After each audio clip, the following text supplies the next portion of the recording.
ادا کری۔ اللہ کے فضل و کرم سے کوئی بھی ایسا جمعہ نہیں گیا کہ جو خالی رہا ہو، ہر جمعے درس قرآن ہوا۔ اور اب جس طرح ہر سال ہمارا درس قرآن کچھ ہفتوں کے لیے موقوف ہوتا ہے رمضان شریف میں ہمارے باہر جانے کی وجہ سے، تو آئندہ جو جمعۃ المبارک ہوگا اس میں ہم آخری درس قرآن کریں گے اس سال کا۔ تو آپ سبھی حضرات تشریف لائیے گا، اور اس پر ہم اللہ تعالیٰ کا بہت شکر ادا کرتے ہیں کہ اس نے ہم سے اس سال بھی درس قرآن کی ڈیوٹی لی اور کسی بھی دن ہم سے چھٹی نہیں ہوئی۔ آنے والے جمعۃ المبارک کو آخری درس قرآن ہوگا، اس کے بعد درس قرآن کچھ ہفتوں کے لیے موقوف ہو جائے گا، اور اگر رمضان المبارک میں سعادت ملی تو ایک آدھ ہفتہ رمضان المبارک میں درس قرآن ہوگا ہمارے واپسی پر، ورنہ عید کے بعد انشاءاللہ تعالی درس قرآن کا پھر سے اسی جوش خروش جذبہ ایثار کے ساتھ آغاز ہو جائے گا۔ اللہ تعالیٰ اس سال ہم نے جو کچھ بھی پڑھایا آپ نے سنا اسے اپنی بارگاہ میں قبول فرما لے۔ پچھلے درس قرآن میں ہم نے جنتیوں کے بارے میں بتایا تھا کہ اللہ نے پہلے کفار کا حال بیان کیا، پھر اپنے مومن بندوں کو بھی یاد فرمایا اور ان کے درجات کا بھی بیان فرمایا کہ مومنوں کے بلند مرتبے ہوں گے، انہیں رزق بھی اعلیٰ قسم کا ملے گا، ان کے مقامات بھی اعلیٰ قسم کے ہوں گے، اور ان کی بیویاں بھی اعلیٰ قسم کی ہوں گی۔ صاحب روح البیان فرماتے ہیں کہ جو جنتی ہوں گے انہیں جسمانی طور پر بھی اللہ آرام عطا فرمائے گا اور روحانی طور پر بھی آرام عطا فرمائے گا۔ جسمانی بھی آرام ہوگا، روحانی بھی آرام ہوگا، کہ انسان دو چیزوں سے مل کر کے بنتا ہے، جسم اور روح سے۔ تو اللہ جنت میں چونکہ جو نعمتوں کی جگہ ہے، اس جنت میں اللہ جسم کو بھی آرام دے گا اور روح کو بھی آرام دے گا۔ جو دنیا میں جسم اور روح دونوں سے اپنے رب کی رضا حاصل کر لے گا، جنت میں جسم اور روح دونوں کو اللہ آرام عطا فرمائے گا۔ اب وہ آرام کس طرح کے ہوں گے؟ تو جسم کو جو آرام ہوں گے وہ یہ کہ اللہ پھل کھلا کر کے جسم کو آرام دے گا، پھل کھلائے گا۔ نمبر 2، قسم قسم کی نعمتیں کھلائے گا اللہ تعالیٰ۔ اور نمبر 3، ایسی شراب پلائے گا کہ جو بدبودار یا ہوش اڑانے والے نہیں ہوگی، بلکہ نہایت ہی پاکیزہ ہوگی اور انسان کے قلوب و اذہان کو معطر و منور کرنے والی ہوگی۔ چوتھا، اللہ خوبصورت عورتوں کے ذریعے سے اس کے جسم کو آرام عطا فرمائے گا۔ یہ تو جسمانی آرام ہوئے جنت میں۔ روح کو جو آرام عطا ہوں گے، لذتیں عطا ہوں گی، وہ یہ کہ وہ روح جو اللہ رب العزت کی جانب سے اسے اعجاز ملے گا کہ ایسے مزین تختوں پر اسے بیٹھایا جائے گا، اپنے دوست و احباب کو وہ دیکھ سکے گا، وہ جو اعجاز اکرام عطا کیا جائے گا تو یہ روح کے لیے آرام ہوگا۔ اور وہ روح کو آرام ملے گا دوستوں کی سنگت میں رہنے سے، کہ دنیا میں جن کے ساتھ رہا جنت میں بھی ان کے ساتھ رہے گا۔ اگر جو جنتی ہوں گے تو روح کو ان کے ذریعے سے آرام ملے گا۔ اور تیسرا یہ کہ وہ خوشی جو حسین اور خوبصورت چہرے کو دیکھنے سے اسے حاصل ہوگی، اس کے ذریعے سے بھی روح کو آرام ملے گا۔ علماء فرماتے ہیں، حدیث شریف میں بھی آتا ہے کہ 3 چیزوں سے آنکھ کی بینائی میں اضافہ ہوتا ہے، آنکھ کی روشنی بڑھتی ہے 3 چیزوں سے۔ یہ میں بطور فائدہ آپ کو بتا رہا ہوں، پھر آج کا درس قرآن شروع کروں گا۔ ان میں سے پہلی چیز یہ ہے کہ سبز رنگ دیکھنے سے، ہرا رنگ دیکھنے سے انسان کی آنکھوں میں، اس کی آنکھوں کی بینائی میں اضافہ ہوا کرتا ہے، روشنی بڑھ جایا کرتی ہے۔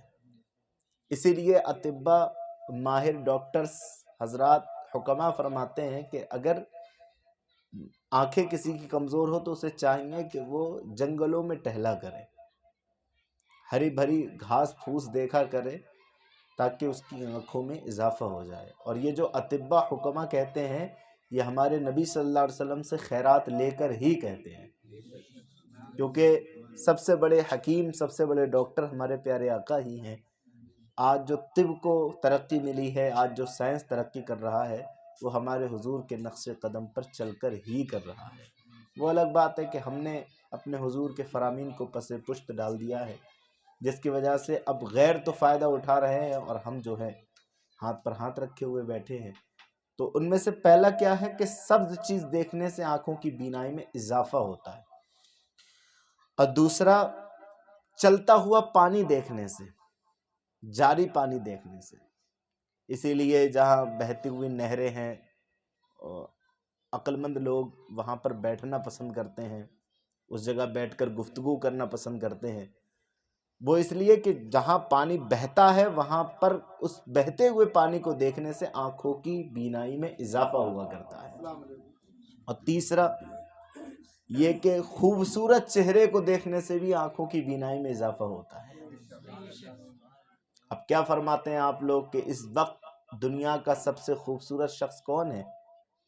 تو آپ بلا رائے یہ کہیں گے، اس میں کوئی دو رائے نہیں ہوگی، جو مصطفیٰ جان رحمت کی شریعت کا پابند ہے وہی کائنات میں سب سے زیادہ خوبصورت شخص ہے، جس کے چہرے پر داڑیاں ہیں، جن کے کردار میں حضور صلی اللہ علیہ وسلم کا کردار پیوستہ ہے، یقیناً وہی کائنات کے سب سے خوبصورت لوگ ہیں۔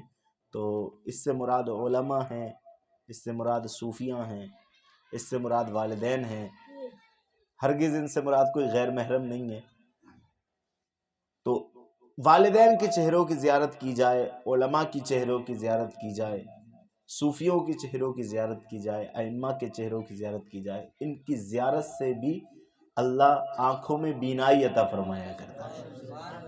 اور علماء کی زیارت کے لیے تو اگر کوئی جائے تو حدیث شریف میں آیا ہے، ہر کے بدیدن عالم رفت، جو کسی عالم کو دیکھنے گیا، وہ فرمایا ومن بدیدن من آمدہ، ایسا ہے جیسے کہ مجھے دیکھنے آیا۔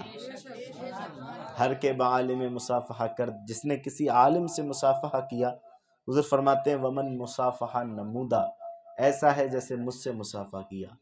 ہر کے پیش عالم نشست، جو کسی عالم کی بارگاہ میں بیٹھا، فرماتے ہیں حضور ومن نشستہ، وہ میرے پاس بیٹھا۔ اور فرمایا ہر کے در دنیا ومن نشینت، خدائے تعالیٰ اورا روز قیامت بامن در بہش بنشانت، جو دنیا میں میرے پاس بیٹھے گا اللہ قیامت میں جنت میں بھی میرے پاس بٹھائے گا۔ یہ صحیح اور مصطفیٰ جان رحمت صلی اللہ علیہ وسلم کی فکر کی اور آپ کی شریعت کی صحیح ترجمانی کرنے والے علماء کی شان ہے کہ اللہ ان کے پاس بیٹھنے کے صدقے میں جنت میں حضور کے پاس بیٹھنے کا آپ کو موقع عطا فرمائے گا۔ بہرحال اب ہم آج کے درس قرآن کی طرف آتے ہیں۔ جنت میں جب لوگ پہنچ جائیں گے تو ایک جنتی دوسرے جنتی سے گفتگو کرے گا، کیونکہ جنت میں ایسا نہیں ہے کہ انسان مقید رہے گا کہ اپنے کمرے سے تم باہر نہیں نکل سکتے، یہ تمہاری محدود جگہ ہے، یہاں سے تم آگے نہیں بڑھ سکتے۔ جنت میں جہاں چاہے گا جائے گا۔ اب میں بات کر رہا ہوں جنت کی اور مومنوں کے پاس کر رہا ہوں، تو یقیناً مچلنا ہوگا، آپ کو سرور آنا چاہیے، کیونکہ جنت کی بات ہو رہی ہے، اس گھر کی بات ہو رہی ہے جو ہمارا ہی ٹھکانہ ہے، ہمارا ہی ٹھکانہ ہے بھائی۔ تجھ سے اور جنت سے کیا مطلب وہاں بھی دور ہو، ہم رسول اللہ کے، جنت رسول اللہ۔ اللہ کا فضل و کرم ہے ہمیں حضور کے، ہم حضور کے نوکر ہیں، اگرچہ 1400 صدیوں بعد کے ہیں، لیکن ہیں تو ہم حضور کے نوکر ہی۔ آج بھی اس 1400 صدیوں پہلے تشریف لائے محمد عربی کا ذکر ہوتا ہے تو ہماری بانچیں کھل جایا کرتی ہیں، ہمارے دل مچل جایا کرتے ہیں۔ آج بھی ان کے ناموز پر اور ان کی عزت پر بات آتی ہے تو ہر سنی، بلکہ میں تو بات کروں کہ ہر سنی کا بچہ اپنی جان دینے کو تیار ہوا کرتا ہے۔ ہمارے نبی کی ہے یہ شان، بچہ بچہ ہے۔ تو ہم جنت کی بات کرنے لگے ہیں، اور جنتیوں کے الحمدللہ میں یہ امید کرتے ہوئے کہہ سکتا ہوں رب کے کرم سے کہ ہمارے سینے کے اندر چونکہ محبت رسول ہے تو یقیناً ہم ہی ہیں جو جنتی ہوں گے، بس عمل ہمارے اچھے ہونا چاہیے۔ اور حدیث پاک میں بھی آتا ہے کہ جس کے سینے کے اندر رائی کے دانے کے برابر بھی ایمان ہوگا، اللہ اسے سزا دینے کے بعد ضرور جنت عطا فرمائے گا۔ تو اس لحاظ سے بہت ہی پر لطف آج کا بیان ہونے والا ہے، درس قرآن ہونے والا ہے، آپ کی توجہ چاہتا ہوں۔ تو جنت میں جب ایک دوسرے سے بات لوگ کریں گے، ملاقاتیں کریں گے، مصافحہ معانقہ ہوگا، دل لگی کی باتیں ہوں گی، تو ان میں سے ایک شخص دوسرے شخص سے ملاقات کرے گا۔ تو جب وہ ملاقات کرے گا، قال قائل منہم، تو ان میں سے جو بات کرنے والا ہوگا، ظاہر ہے کہ جب دو لوگ بات ہوتے ہیں تو ان میں سے ایک بات کر رہا ہوتا ہے تو دوسرا سن رہا ہوتا ہے، پھر دوسرا بات کر رہا ہوتا ہے تو پہلا سن رہا ہوتا ہے۔ یہ تو نہیں ہوتا کہ دونوں ایک ساتھ بول رہے ہوں، بھائی ظاہر ہے گفتگو کا انداز کیا ہوتا ہے کہ ایک بات کرتا ہے تو دوسرا سنتا ہے، دوسرا بات کرتا ہے تو پہلا سنتا ہے۔ تو ان میں سے جو بات کرنے والا ہوگا، قال قائل منہم انی کان لی قرین، وہ اپنے سننے والے کو بتائے گا کہ میرا ایک دوست تھا۔ قرین کا معنی آتا ہے دوست۔ اب قرین سے مراد کیا ہے، یہ تفسیر مظہری ہے، اس میں قرین کی تفصیل میں کئی ساری روایتیں موجود ہیں کہ قرین سے مراد کیا ہے۔ فرماتے ہیں کہ یہاں پر لفظ قرین ہے، اور امام مجاہد جو بہت بڑے مفسر ہیں انہوں نے لکھا ہے اس قرین سے مراد شیطان ہے، شیطان ہے۔ یہ سارے قول ذہن میں رکھیے گا تب درس قرآن سمجھ میں آئے گا۔ پہلا قول کیا ہے کہ قرین سے مراد شیطان ہے۔ دوسرے مفسرین فرماتے ہیں کہ انسانوں میں سے ایک دوست کا ذکر ہے، کہ اس بندے کا جو بول رہا ہے اس کا ایک دوست تھا، اس کا ذکر ہے یہاں پر۔ اور امام مقاتل فرماتے کہ یہاں قرین سے مراد ہے بھائی، کہ ایک بھائی اپنے دوسرے بھائی کا ذکر کر رہا ہے، سننے والے سے کہنے والا اپنے بھائی کا ذکر کر رہا ہے۔ یہ تین قول ہوئے، اور باقی مفسرین فرماتے ہیں کہ اس سے مراد ایک کافر تھا جس کا نام مطروس تھا، مطروس، اور دوسرا مومن تھا جس کا نام یہودا تھا، اور یہ بنی اسرائیل کے لوگ تھے۔ تو یہاں میں نے چار قول بتائے، اور چاروں قولوں کی مناسبت سے میں آپ کو درس قرآن سناؤں گا۔ پہلا، اس سے مراد کون ہے؟ شیطان ہے۔ دوسرا، اس سے مراد اس کا دوست ہے، اپنے دوست کے بارے میں بتا رہا ہے۔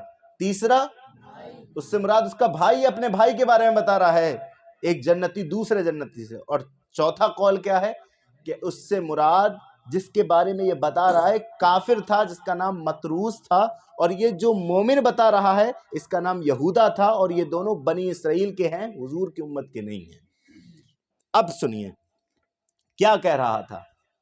اس نے کہا انی کان لی قرین، میرا ایک دوست تھا، ٹھیک ہے نا، یقول، جو مجھ سے کہتا تھا، اِنَّکَ لَمِنَ الْمُصَدِّقِینَ، کہ کیا تم ایسی باتیں جو یہ نبی کرتے ہیں، کیا ان باتوں کو سچ مانتے ہو تم؟ اور وہ باتیں نبی کیا کرتے ہیں؟ اکثر درس قرآن میں دہرائی جاتی ہیں، وہ باتیں کرتے ہیں اللہ رب العزت ایک ہے، وہ یہی تو پیغام لے کر آئے، وہ یہ پیغام لے کر کے ہم پر ایمان لے کر آؤ، کتاب کو تسلیم کرو، اور سب سے بڑا بنیادی عقیدہ کہ مرنے کے بعد تمہیں دوبارہ فیصلے کے لیے اٹھنا بھی ہے، اس کا یقین کرو کہ تم مرنے کے بعد اٹھو گے بھی۔ تو وہ دوست جو ابھی جنت پہنچ گیا ہے، اس کا دوست اس سے کہتا تھا اِنَّکَ لَمِنَ الْمُصَدِّقِینَ، کیا تم یہ باتیں جو یہ نبی لوگ کرتے ہیں کیا سچ مانتے ہو؟ اَإِذَا مِتْنَا وَكُنَّا تُرَابًا وَعِظَامًا، یہ آیت دوسرے انداز میں پچھلے بھی گزر چکی ہے۔ کیا ایسا ہو سکتا ہے کہ جب ہم مٹی ہو جائیں اور ہم ہڈیاں ہو جائیں، اَإِنَّا لَمَدِينُونَ، پھر ہمیں جزا یا سزا دی جائے، نیکیوں پر بدلہ دیا جائے یا گناہوں پر سزا دی جائے؟ کیا ایسا ہو سکتا ہے؟ اس طریقے سے جھڑک کر کے اور توبیخاً وہ کہتا تھا مجھ سے، یہ جنتی بتا رہا ہے ایک دوسرے جنتی کو۔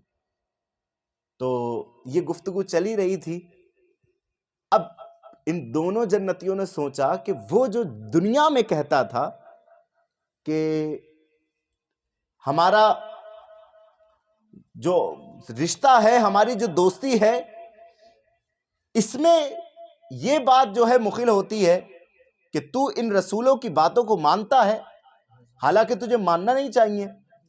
کیسے ہو سکتا ہے کہ جب ہم مٹی ہو جائیں گے اور جناب والا ہماری ہڈیاں ہمارے گوشتوں سے اتر جائیں گی، پھر ہمیں نیکیوں کا بدلہ یا برائیوں پر سزا دی جائے گی؟ درود شریف پڑھیے اللہ کہ ان باتوں کو تم تسلیم کیوں کرتے ہو؟ تو اب جنتی دوسرے جنتی سے کہتا ہے قال هل انتم مطلعون، اب ذرا جنت میں دیکھو یہ ہے کہاں؟ جو یہ باتیں کرتا تھا ہے کہاں جنت میں؟ اب پوری جنت کھنگالی لیکن وہ تھا ہی نہیں، جنت میں موجود ہی نہیں تھا۔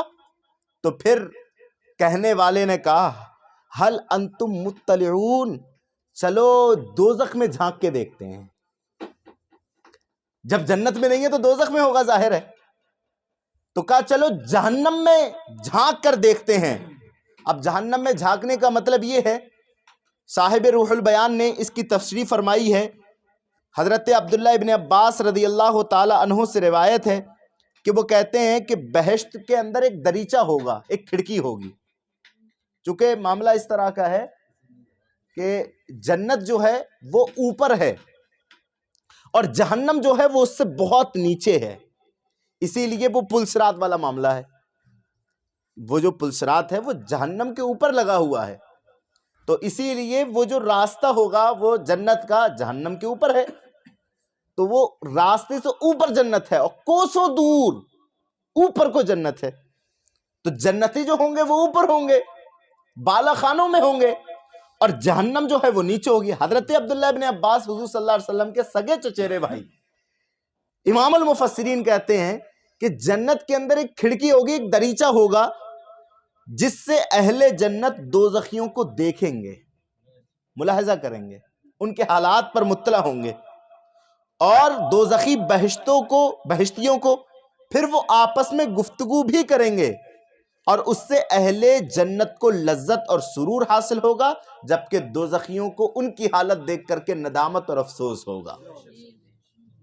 تو کہا جنت میں تو ہے نہیں یہ ہمارا وہ دوست، ہمارا وہ ساتھی، چلو حل انتم مطلعون، چلو تم چلتے ہیں، ہم چلتے ہیں جہنم میں جھانک کے دیکھتے ہیں اس دریچے سے۔ اب جب انہوں نے جھانکا فَاطَّلَعَ فَرَآهُ فِي سَوَاءِ الْجَحِيمِ، تو جھانکا تو دیکھا کہ بھڑکتی ہوئی آگ کے درمیان وہ پڑا ہوا ہے اور عذاب چکھ رہا ہے، بھڑکتی ہوئی آگ کے درمیان پڑا ہوا ہے، عذاب چکھ رہا ہے۔ قال، جب اس نے دیکھا کہ عذاب چکھ رہا ہے، فوراً کہا تاللہ، اللہ کی قسم، ان کتّ لتردین، اگر میں تیری باتیں مان لیتا تو تو مجھے ہلاک کر دیتا۔ دوستی کے دعوے کرنے والے، اسی لیے میں کہتا ہوں تم سے کہ دوستی اچھی کرو، اپنے ہم نشین اچھے بناؤ، اپنے ساتھیوں کو اچھا بناؤ، اپنے نشست و برخاست دیکھو کہ آپ کس کے پاس بیٹھے ہوئے ہو، اس لیے کہ یہی جو تمہارا ہم نشین ہے، جو تمہارا دوست ہے، وہ چاہے تو تمہیں جنت کے راستے پر لے جا کے جا سکتا ہے، اور اگر چاہے تو تمہاری نیک عادتوں کو چھڑا کر تمہیں بدکار اور برا بنا سکتا ہے۔ لیکن آج اس قدر ہمارے یہاں غفلت ہے کہ کوئی اچھا ہم خود ہی اچھے ہوں تبھی تو اچھوں کے پاس بیٹھے نا، ہماری نفس میں خود ہی شرافت موجود نہیں، ہم خود ہی اچھے نہیں، تو پھر ہم کیسے پہچانے؟ پھر تو یہی حال ہوا کہ من ترا ملا بگو یم تو مرا حاجی بگو، پھر کیسے ہم اچھوں کی صحبت اختیار کر سکتے ہیں؟ تو لہذا ضروری ہے کہ علماء کے پاس بیٹھ کر کے ان سے پوچھا جائے کہ اچھے کون ہیں، پھر علماء جن کی طرف رہنمائی کی جائے ان کے پاس بیٹھا جائے، اس لیے کہ اچھوں کے پاس بیٹھنے سے بھی اللہ جنت عطا فرما دیا کرتا ہے۔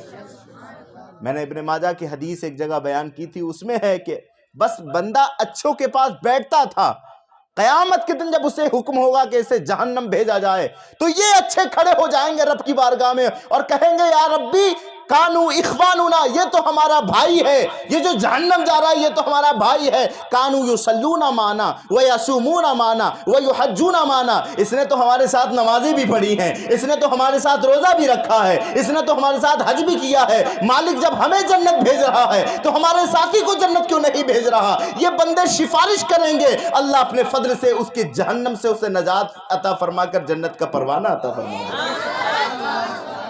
یہ ہے جنتیوں کے ساتھ بیٹھنے کا بدلہ، یہ ہے اچھوں کے ساتھ بیٹھنے کا بدلہ۔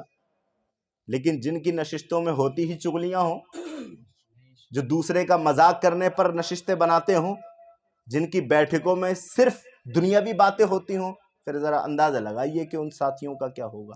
یہ میرے پاس کریمہ رکھی ہوئی ہے، اور آج میں اپنے اکابر کا بیان سن رہا تھا تو اس میں بتایا کہ کتنی چھوٹی کتاب ہے یہ، اس میں ہمارے بڑے علماء میں سے ایک عالم نے کہا کہ جو کریمہ اخلاص کے ساتھ پڑھ لے، کریمہ اخلاص کے ساتھ پڑھ لے اور بخاری اخلاص کے ساتھ نہ پڑھے، تو اس کا کریمہ پڑھنا بخاری پڑھنے سے زیادہ بہتر ہے۔ اتنی چھوٹی کتاب ہے، اس میں ایک پورا باب بندہ ہوا ہے جاہلوں کی صحبت کے بارے میں، کہ جو بندہ جاہلوں کی صحبت میں بیٹھتا ہے اس کا انجام کیا ہوتا ہے۔ فرمایا شیخ سعدی نے، دلا گر خرد مندی و ہوشیار، اے دل اگر تو عقل مند ہے اور ہوشیار ہے، اے دل اگر تو عقل مند ہے اور ہوشیار ہے، مکن صحبت جاہلہ اختیار، تو پھر عقل مندی کا تقاضا یہ ہے، ہوشیاری کا تقاضا یہ ہے کہ جاہلوں کی صحبت اختیار نہ کر۔ کیوں؟ اس لیے کہ جاہل گزندہ چوں تیر باش، اس لیے کہ تجھے جاہل سے تو ایسے بھاگنا چاہیے جیسے کمان سے نکلنے کے بعد تیر بھاگا کرتا ہے، اس طرح بھاگنا چاہیے۔ نیا میختہ چوں شکر شیر باش، نہ کہ تجھے مل جانا چاہیے جیسے دودھ میں شکر مل جایا کرتی ہے، ایسے نہ ملو، بلکہ اس طرح جاہلوں سے بھاگو کہ جس طریقے سے کمان سے تیر بھاگا کرتا ہے۔ فرمایا ترا ازدہا گر بود یار غار، ایک غار ہے جس میں تو اکیلا ہے، اور اس اکیلے غار میں تیرا ہم نشین، تیرا ساتھی ایک سانپ ہے جو ہلاک کر دینے والا ہے۔ فرمایا ترا ازدہا گر بود یار غار، غار میں سانپ کا تیرے ساتھ ہونا، فرمایا ازاں بہ کے جاہل بود غمگار، یہ اس سے بہتر ہے کہ جاہل تیرا ساتھی ہو۔ جاہل کے ساتھی ہونے سے سانپ کا ساتھی ہونا یہ زیادہ بہتر ہے۔ فرمایا اگر خصم جانے تو عاقل بود، اگر تیرا جو دشمن ہے وہ عقل مند ہو، بہ از دوست دارے کے جاہل بود، وہ اس دوست سے بہتر ہے کہ جو کہ جاہل ہو۔ بہت ساری باتیں حضرت شیخ سعدی نے لکھی ہیں، تو اس لیے ہم نشین اچھا ہونا چاہیے کہ اگر یہ بندہ اس ہم نشین کی بات مان کر قیامت کا انکاری ہو جاتا، اللہ کا انکاری ہو جاتا، اعوذ باللہ، تو کیا یہ جنت میں جنتیوں سے بات کر رہا ہوتا؟ ہرگز نہیں کر رہا ہوتا۔ تو کہا تاللہ، اللہ کی قسم، ان کت لتردین، اگر میں تیری مان لیتا تو ضرور ہلاک ہو جاتا۔ ولولا نعمت ربی، اور آگے اب دیکھو مومنوں کا انداز کیا ہوتا ہے بیان کرنے کا، کہ اگر رب کی مجھ پر عنایت نہ ہوتی، یہ جو میں تجھ سے بچا ہوں یہ اپنی وجہ سے نہیں بچا، ولولا نعمت ربی، اگر اللہ کی مجھ پر عنایت نہ ہوتی، لکنت من المخدرین، تو میں ضرور گھاٹا اٹھانے والوں میں سے ہو جاتا۔ اللہ نے مجھے بچایا، مجھ پر رحم فرمایا۔ شیخ عبد القادر جیلانی رضی اللہ تعالیٰ عنہ ایک مرتبہ صحرا میں موجود تھے، ابر چھایا اور ابر سے آواز آئی، میں تیرا خدا ہوں عبد القادر جیلانی، میں تیری عبادتوں سے راضی ہو گیا، تیری جو ہے ریاضتوں سے راضی ہو گیا، تیرے جہد سے راضی ہو گیا، تیرے علم سے راضی ہو گیا، اب نہ تجھے کوئی عبادت کرنے کی ضرورت ہے، نہ تجھے مصلی بچھانے کی ضرورت ہے، نہ تجھے درسگاہیں پڑھانے کی ضرورت ہے، اب میں تجھ سے راضی ہو گیا ہوں، لہٰذا اب تجھے کچھ کرنے کی ضرورت نہیں ہے۔ عبد القادر جیلانی نے کہا کہ لا حول ولا قوت الا باللہ، اتنا کہنا تھا وہ ابر چھٹ گیا، کہ یقیناً تو شیطان ہے، اس لیے کہ جو رب اپنے محبوب کی عبادتوں پر یہ نہ فرمایا کہ آپ عبادت ختم کر دیجئے، وہ میرے لیے کیسے فرمائے گا کہ عبادت ختم کر دو؟ تو پھر ادھر سے آواز آئی کہ یقیناً میں شیطان ہی ہوں، لیکن تجھے تیرے علم نے بچا لیا۔ تو جواب آیا، علم نے نہیں بچایا، میرے رب نے ہی بچایا ہے۔ یہی جواب دیکھیے، ولولا نعمت ربی، اگر میرے رب کا کرم نہ ہوتا، لکنت من المخدرین، تو ضرور میں پکڑ کر حاضر کیا جاتا۔ جس طرح اس کو جہنم کے بیچ میں عذاب دیا جا رہا ہے، اگر میں اس کی مان لیتا تو میرا بھی یہی حال ہوتا۔ افما نحن بمیتین، اب یہ فخر میں اور اپنے انداز میں، چونکہ جنتیوں کو دنیا کے اندر کفار کی جانب سے بڑی سختیاں سہنا پڑتی ہیں۔ آج کے حالات ہمارے سب کے سامنے ہیں، اور اس سے پہلے کے حالات دیکھیے آپ، ہلاکو خان کا دور دیکھیے، بغداد کے اندر اس نے مسلمانوں کے سروں کو کاٹ کر کے قلعہ بنایا اور اس پر بیٹھا۔ آپ اس سے پہلے کے حالات پڑھیے، مسلمانوں کو، ایمان والوں کو ہمیشہ دشواریاں ہوئیں، تو یہاں انہوں نے سختیاں سہیں، یہاں انہوں نے ان کی جانب سے سزائیں سہیں، تو اب بدلہ لینے کا بھی تو ایک وقت ہونا چاہیے نا۔ وہ ہمیں تانے دے رہے ہیں کہ تمہارے پاس ہے کیا؟ جب کل ہم اللہ رب العزت کے کرم سے اور اس ایمان کی دولت سے جنت میں ہوں گے، تو ہم اوپر سے انہیں کہیں گے کہ اب بتاؤ تمہارے پاس کیا ہے۔ جنت میں دنیا میں تمہارے پاس نعمتیں تھیں، اتراتے تھے، تمہارے پاس عزتیں تھیں، اتراتے تھے، تمہارے پاس پروٹوکول تھا، اتراتے تھے، لیکن ہمارے پاس ایمان تھا۔ اگرچہ تم ہمیں لعنتیں ڈالتے تھے، لیکن آج دیکھو اس ایمان کے طفیل، عزتیں ہمارے سر پر ہیں۔ آج تم بتاؤ اس دولت کا کیا ہوا جو جس پر تم ناز کرتے تھے، اس عزت کا کیا ہوا جس پر تم ناز کرتے تھے، سارے خسارے میں تمہیں لے گئی۔ آج تم دوزخ کے بیچ میں پڑے ہوئے ہو، دیکھو عزتیں ہمارے سر پر ہیں، بتاؤ تمہارا کیا حال بنا۔ تو یہ بھی تو بدلہ لینا ہے نا ان سے۔ تو پھر جنتی جہنمیوں سے بار بار جھڑکا کہیں گے افما نحن بمیتین، دیکھو اب ہم مرنے والے نہیں ہیں، افما نحن بمیتین، اب ہم مرنے والے نہیں ہیں۔ اور یہ بتا کر کے انہیں بھی شرمندہ کیا جا رہا ہے کہ تم بھی مرنے والے نہیں ہو۔ ہم مرنے والے اس لیے اس طرح سے نہیں ہیں کہ ہم جنت کی نعمتوں میں رہیں گے، اور تم مرنے والے اس لحاظ سے نہیں ہو کہ ہمیشہ عذاب میں مبتلا رہو گے۔ افما نحن بمیتین، ہم اور تم مرنے والے نہیں ہیں، الا موتتنا الاولی، ہاں وہ جو پہلی موت ہماری ہو چکی، وہ جو دنیا میں ہمیں موت آئی، اس کے بعد اب ہمیں موت نہیں آئے گی۔ وما نحن بمعذبین، اور نہ ہم پر عذاب آئے گا، نہ ہم پر عذاب ہوگا، ہم تو بچ گئے۔ ان ھذا لہو الفوز العظیم، تم کہتے تھے دولت ہونا عظمت کی بات ہے، ان جملوں پہ توجہ چاہتا ہوں۔ تم کہتے تھے اولادوں کا زیادہ ہونا عظمت کی بات ہے، تم کہتے تھے 4 آگے گاڑیاں ہو 4 پیچھے گاڑیاں ہو، پروٹوکول ہو، یہ عظمت کی بات ہے۔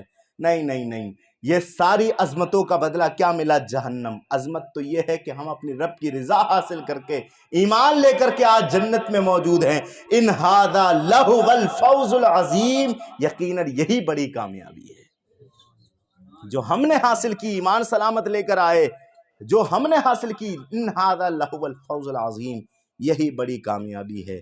اب یہ آگے پیغام دیا لمثل ھذا، اب ہم تو اس میں آ گئے، ہم نے جنت کے مزے پا لیے، اب جو پانا چاہتا ہے فَلْيَعْمَلِ الْعَامِلُونَ، تو اسے چاہیے کہ وہ کام کرے، وہ عمل کرے، ہاتھ پہ ہاتھ دھرا بیٹھا نہ رہے، اس لیے کہ جنت کوئی آسان چیز نہیں ہے۔ جنت وہ ہے کہ جس کے لیے حضرت حضور پاک صلی اللہ علیہ وسلم نے دعائیں کی ہیں، جس کے لیے عمر فاروق اعظم نے دعا کی ہے، حالانکہ انہیں جنت کی بشارت تھی، مالک کونین تو حضور صلی اللہ علیہ وسلم، پھر بھی جنت کا سوال کیا۔ جنت کوئی آسان چیز نہیں ہے، تو کہا جو اس طرح کے مرتبے چاہتا ہے فَلْيَعْمَلِ الْعَامِلُونَ، تو عمل کرنے والوں کو چاہیے کہ وہ عمل کرتے رہیں۔ یہ درس قرآن مکمل ہوا۔ اب یہاں پر میں چند باتیں اس درس قرآن سے ملحق جو ہیں وہ میں آپ کے سامنے پیش کروں گا۔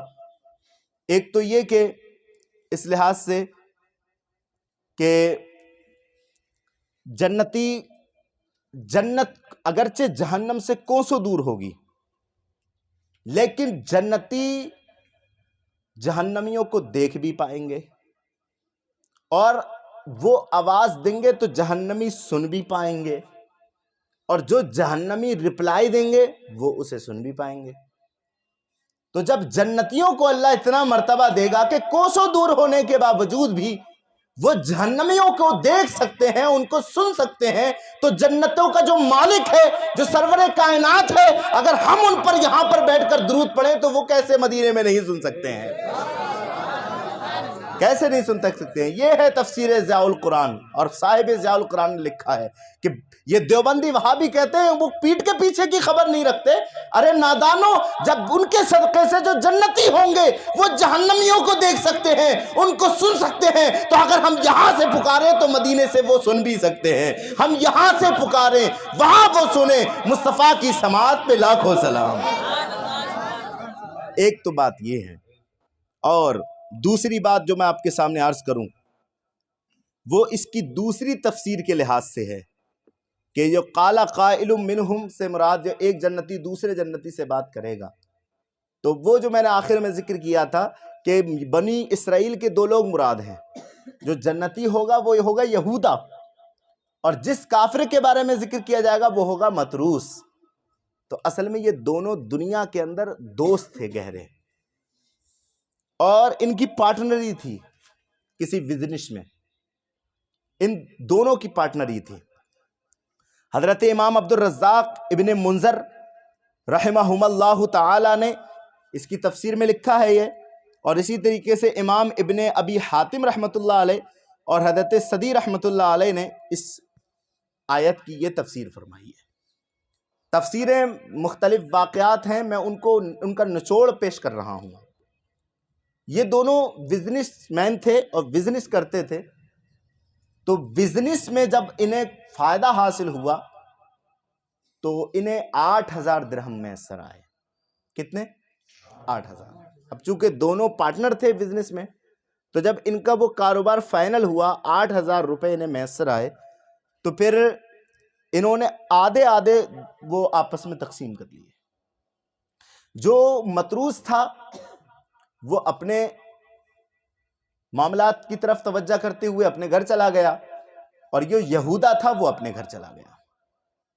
اب جب مطروس اپنے گھر پہنچا تو اس نے 1,000 کے بدلے میں زمین خریدی۔ 1,000، 4,000 تھے نا، باقی پہ توجہ دیجیے گا۔ 1,000 کے بدلے میں اس نے زمین خریدی۔ تو جب اس نے زمین خریدی، اس کو پتہ لگا یہودا کو، یہ گھر آیا۔ گھر آنے کے بعد رات میں جب تک رب نے چاہا اس نے عبادت کی، اور عبادت کرنے کے بعد اپنے پیسوں میں سے 1,000 روپیہ نکالا، سامنے رکھا، رب کی بارگاہ میں عرض کیا، مالک اس نے زمین خریدی ہے جو یقیناً وہ چھوڑ کر مر جائے گا۔ آپ کی توجہ چاہتا ہوں، بہت قیمتی واقعہ ہے۔ اس نے، میرے دوست نے زمین خریدی ہے، اور ان قریب یہ زمین چھوڑ کر مرے گا، لے کر نہیں جائے گا، تو میں ایسی چیز کیوں خریدوں جسے میں چھوڑ کر مروں گا؟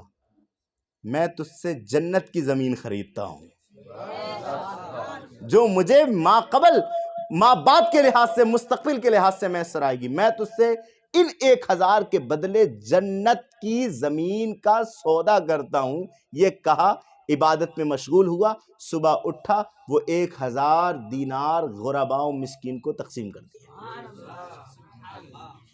اب کیا ہوا آگے؟ پھر جو دوسرا دوست تھا، اب اس کے پاس کتنے بچے؟ 3,000۔ اس کے پاس بھی کتنے بچے؟ 3,000۔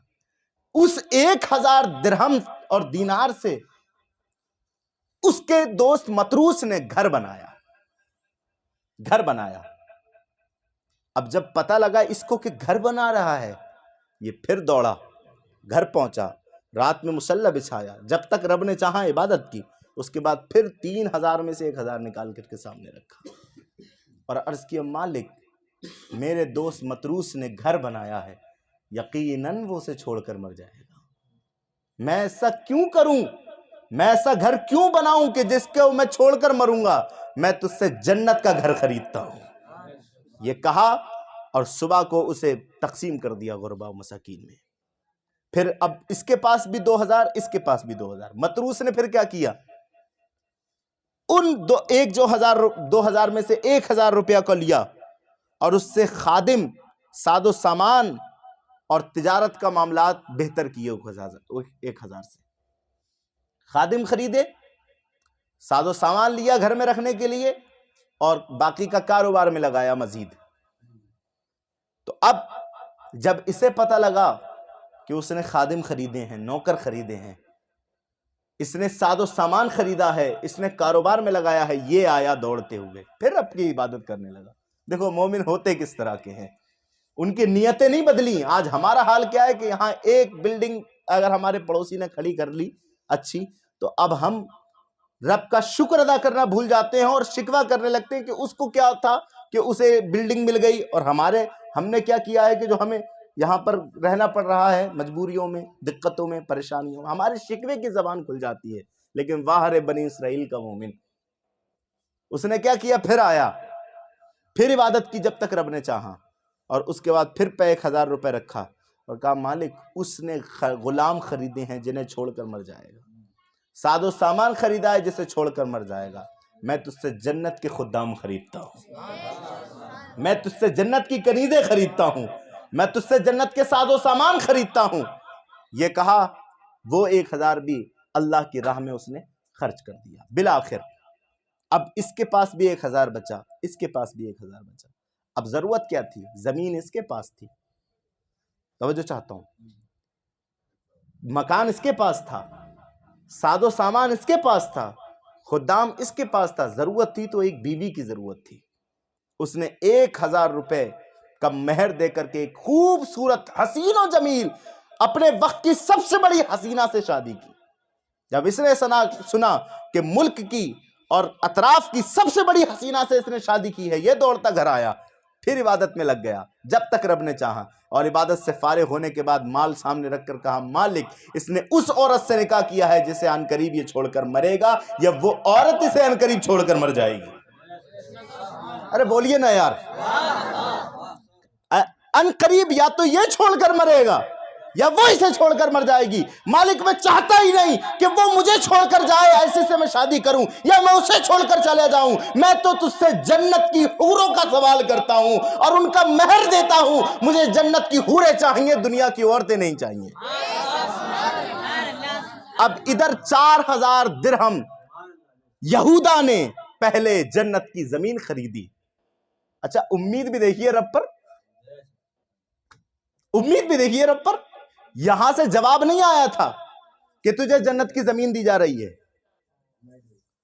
یہاں سے جواب نہیں آیا تھا، پیارے اسلامی بھائیو توجہ دیجیے گا، یہاں سے جواب نہیں آیا تھا کہ تجھے جنت میں گھر دیا جا رہا ہے، یہاں سے جواب نہیں آ رہا تھا کہ اے مومن تو نے جو 1000 روپے درہم صدقہ کیے ہیں اس کے بدلے میں تجھے جنت کا ساز و سامان دیا جا رہا ہے، جواب نہیں آیا تھا کہ جنت کی حوریں تیرے نکاح میں دی جا رہی ہیں۔ پھر بھی مومن کا ایمان دیکھو کہ جواب نہیں بھی آیا پھر بھی یقین یہ تھا کہ میرا رب اپنے فضل سے ضرور عطا فرمائے گا، اسی لیے تو سودا کر لیا۔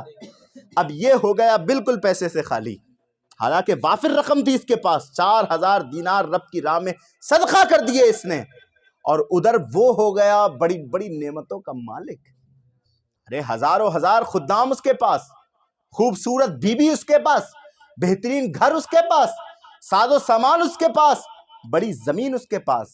اب جب یہ تنگ دست ہوا تو بھئی زندگی تو گزارنا ہے نا، کھانا تو ہے، پہننا تو ہے، پہننے کے لیے ٹاٹ کے کپڑے پہنے، جسم ٹاٹ کے کپڑے سے چھپایا، اور چھپانے کے بعد اب سوچا کہ کھاؤں گا کیا، تو اس نے ایک شخص کے گھر پر نوکری کی، اور اس نے یہ طے کیا کہ میرے گھر پہ اگر رہنا ہوگا تو میرے جانوروں کو چرانا ہوگا، میرے جانوروں کی دیکھ بھال کرنا ہوگی۔ تو جب اس بندے نے دیکھ بھال کی تو پہلا ہی دن تھا کہ اس نے دیکھ بھال کی، جانوروں کو چرایا، رات میں اس کے ساتھ بیٹھا رہا جانوروں کے، لیکن جب صبح ہوئی اس کا مالک آیا اور جانوروں کو دیکھا تو کہا ایک جانور جو تھا بڑا کمزور تھا، اس کمزور جانور کو دیکھ کر کہا اسے تو نے کھلایا نہیں، اور اسے مارنا شروع کر دیا کہ یہ جانور کمزور کیسے رہ گیا، تو نے اسے کھلایا نہیں، لہٰذا اسے مارا۔ کہا اب تو ذلت کا سامنا کرنا پڑ رہا ہے، چلو میں اپنے اسی پارٹنر کے پاس جاتا ہوں، اپنے اسی دوست کے پاس جاتا ہوں، اپنے اسی یار کے پاس جاتا ہوں جس سے میں نے پارٹنری کی تھی، شاید وہ میری مدد کر سکے، میں اس کے ہاں خادم ہونے کی حیثیت سے کام کروں گا، وہ مجھے بس اتنا کر دے کہ میں جب کپڑے پرانے ہو جائے تو مجھے کپڑے دے دے اور 3 وقت کا مجھے کھانا دے دے، اس شرط پر میں اپنے دوست کے یہاں جاؤں گا۔ بڑی امیدیں تھیں کہ دوست ہے منع نہیں کرے گا، ایک وقت تک میرے ساتھ کاروبار کیا ہے منع نہیں کرے گا، لیکن جب دیکھا تو اس کے گھر پر پہنچا، عالی شال بلڈنگ ہے، رات کے حصے میں پہنچا تھا، بہترین خدام ہیں جو قطار میں لگے ہوئے ہیں، مطالبہ کیا میں فلاں وقت میں اس فلاں شخص کا دوست تھا، میں گزارش کرتا ہوں کہ اس تک پیغام پہنچا دیا جائے اور اس سے کہہ دیا جائے کہ اس کا دوست دروازے کے باہر کھڑا ہوا ہے۔ خدام نے کہا نہیں، ابھی ہمارا مالک سو رہا ہے، ابھی تیرا پیغام نہیں پہنچایا جائے گا۔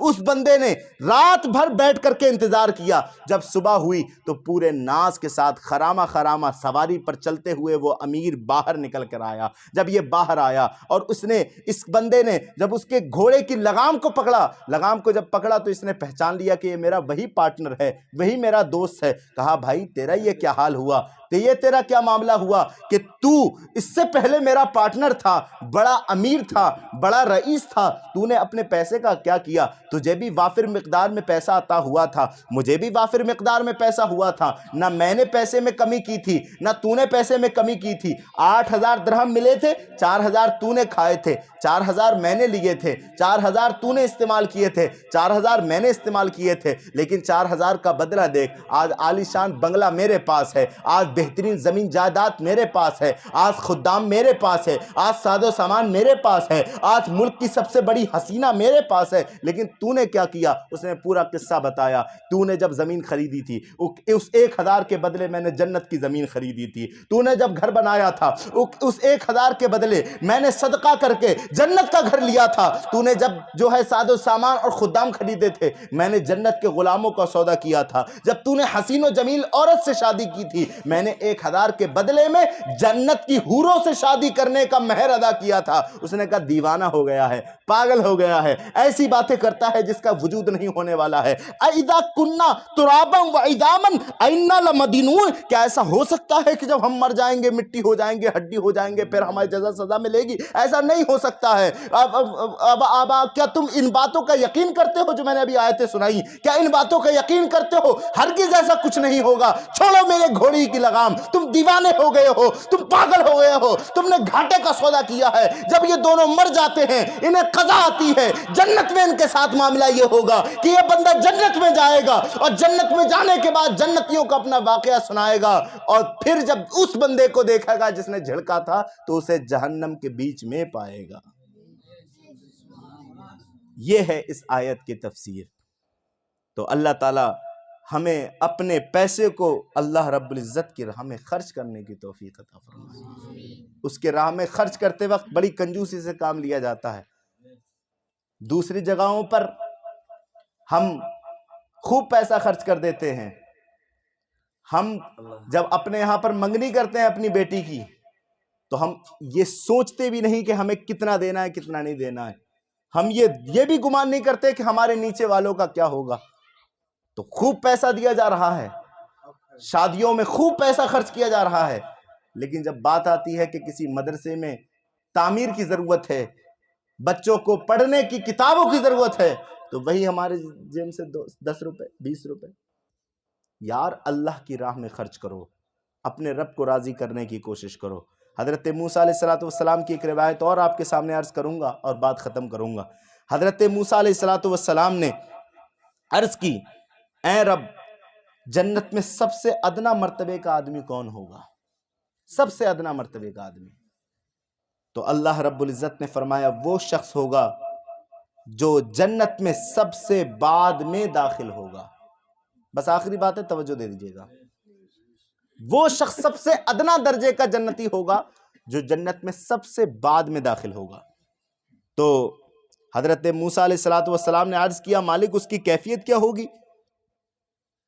تو پھر رب ارشاد فرمائے گا، رب نے ارشاد فرمایا اپنے جلیل القدر پیغمبر سے کہ موسیٰ اس کی کیفیت یہ ہوگی کہ وہ عرض کرے گا یا اللہ میں کہاں جاؤں جبکہ پوری جنت تیرے جنتیوں سے بھر چکی ہے۔ میں تو آخر کا جنتی ہوں نا، پوری جنت جنتیوں سے بھر چکی ہے، اب میں کہاں جاؤں؟ تو پھر اللہ رب العزت اس سے فرمائے گا کیا تو اس سے خوشک ہوگا کہ تجھے جنت میں اتنی جگہ ملے جتنی دنیا میں کسی بادشاہ کو عطا کی جاتی تھی؟ کیا اس سے تو خوش ہوگا؟ وہ عرض کرے گا ہاں رب میں اس سے خوش ہوں گا، لیکن رب ارشاد فرمائے گا آج ہمارا دریائے کرم جوش پر ہے، آج تجھے اتنا بھی ملے گا جتنا بادشاہ کو ملتا تھا اور اس سے دوگنا بھی عطا کیا جائے گا۔ یہ سب سے ادنا درجے کی بات ہو رہی ہے۔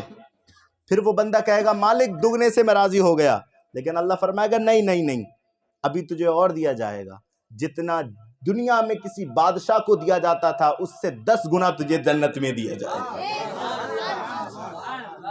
10 گنا دیا جائے گا، اور ایسی تجھے نعمتیں دی جائیں گی جس سے تیری آنکھیں ٹھنڈی ہو جائیں۔ تو اللہ رب العزت کے جلیل القدر پیغمبر کہتے ہیں کہ جب یہ جنتی، آخری جنتی، ادنا درجے کے جنتی کا یہ عالم ہے، تو پھر اعلیٰ درجے کی جنتی کا کیا عالم ہوگا؟ رب ارشاد فرمائے گا موسیٰ اب اسے بیان کرنے کی ضرورت نہیں ہے، اس لیے کہ اعلیٰ درجے کے جنتی کو جو کچھ دیا جائے گا وہ سب کچھ تمہارے مطابق بیان سے بھی باہر ہے، نبی کے مطابق، حالانکہ اللہ تو سب کچھ بیان کرنے پر قادر ہے، کہ وہ بیان سے باہر ہے۔ ایسی نعمتیں اللہ رب العزت اسے جنت میں دے گا جو نہ کسی کان نے سنی ہوں گی نہ کسی آنکھ نے دیکھی ہوں گی، یہ اعلیٰ درجے کے جنتی کا عالم ہوگا۔ ایک بخاری شریف کی حدیث ہے، نبی اکرم صلی اللہ تعالیٰ علیہ وسلم ارشاد فرماتے ہیں کہ جب وہ بندہ کہ جو جہنمی ہوگا لیکن رب کے کرم سے جہنم سے نکال کر کے سب سے بعد میں جسے جنت میں داخل کیا جائے گا، تو اس کے لیے تو جہنم سے نکلنا ہی سب سے بڑی نعمت ہے۔ عذاب سے نکلا، جنت سے، جہنم سے نکلا، جنت کی طرف اسے پروانہ ملا، تو جہنم سے نکلنا ہی اس کے لیے بڑی نعمت تھی، لیکن اللہ اسے خوش کرنے کے لیے فرمائے گا بندے تو ہے تو جہنمی، لیکن میرے حبیب کے اوپر ایمان لانے کی وجہ سے تجھے جنت دی جا رہی ہے، اس لیے آج تجھے رسوا نہیں کیا جائے گا، جو چاہتا ہے مجھ سے مانگ میں تجھے عطا فرماؤں گے۔ یہ آخری جہنمی کی بات چل رہی ہے جسے جہنم سے نکال کر کے جنت میں بھیجا جائے گا، جو مانگ میں تجھے دوں گا، تو وہ جو کچھ آرزو کرے گا اللہ اسے عطا فرمائے گا۔ اور پھر جب وہ آرزو اللہ رب العزت پوری کر دے گا تو اللہ رب العزت اسے ارشاد فرمائے گا کہ جو دنیا اور آسمان کے درمیان، پوری دنیا اور پورے آسمانوں کے درمیان جو خالی جگہ ہے، اس جگہ کے 10 گنا زیادہ تجھے جگہ جنت میں عطا کی جائے گی، 10 گنا جگہ تجھے جنت میں عطا کی جائے گی۔ اب وہ بندہ جب سنے گا، اپنی حیثیت دیکھے گا کہ میں ابھی آخری بندہ ہوں جو جنت جاؤں گا اور ابھی جہنم سے نکلا ہوں، تو وہ اللہ رب العزت کی بارگاہ میں عرض کرے گا اتستخیر وانت الملک، مالک تو مجھ سے مذاق کر رہا ہے؟ کہاں میں اور کہاں میری اوقات اور کہاں دنیا وما فیہا کے مقدار 10 گنا مجھے جنت میں مقام؟ کیا تم اتستخیر، تم مجھ سے مذاق کر رہا ہے؟ وانت الملک، تو بادشاہوں کا بادشاہ ہے۔ اللہ ارشاد فرمائے گا لا تبدیل لکلماتی، ہمارے کلمات بدلے نہیں جاتے، ہم کسی سے ٹھٹا نہیں کرتے، جو فرماتے ہیں وہ حق ہوتا ہے۔ آج تیرا مقام یہی ہے کہ تیری تمام آرزویں پوری کی جائیں گی اور جنت میں تجھے دنیا وما فیہا سے 10 گنا جگہ عطا کی جائے گی۔ یہ ہے حضور پر ایمان لانے کا صدقہ۔ پوری زندگی بھی اگر ہم حد شکر ادا کرتے کرتے مر بھی جائیں پھر بھی ہم شکر ادا نہیں کر سکتے، اس لیے کہ محبوب پر ایمان لانے کی وجہ سے اللہ نے وہ ہمیں عزتیں عطا فرمائی ہیں جو کبھی ہماری اوقات بھی نہیں تھی، جو کبھی ہمارا تصور بھی نہیں تھا۔ قربان ہم اپنے آقا کے صدقے، پیارے ربیع الاول تیری چمک کے صدقے، چمکا دیا نصیبہ صبح شب ولادت، وآخر دعوایا ان الحمدللہ رب العالمین۔